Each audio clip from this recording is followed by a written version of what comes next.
April 18, 2024 Pakistan ஆர்மியோடைய chief ஜெனரலான Asim Munir ஒரு உரையாடலை நடத்தியிருக்காரு. இதுல அவர் சொன்னது என்னன்னா, நம்ம மதத்தால, பண்பாட்டுனால, கலாச்சாரத்தால, எண்ணங்களால, கொள்கையினால அவங்களோட வேறுபட்டு இருக்கும். அவங்களோட அப்படின்ட்டு சொன்னது இந்தியர்களை. இந்த எண்ண ஓட்டங்கள் தான் 2 நாடுகள் அப்படின்ற வேற்றுமையை உருவாக்குறதுக்கு காரணமா இருந்துச்சு.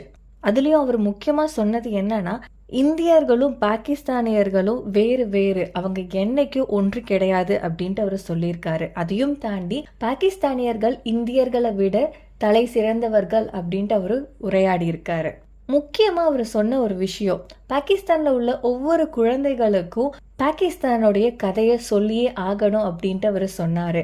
அவர் சொன்ன இந்த கதைகள், இந்த கோட்பாடு, இந்த எண்ணங்கள் எல்லாத்தையும் யார் விதைச்சா? 2 நாடுகள் அப்படின்ற இந்த தியரியை ஃபர்ஸ்ட்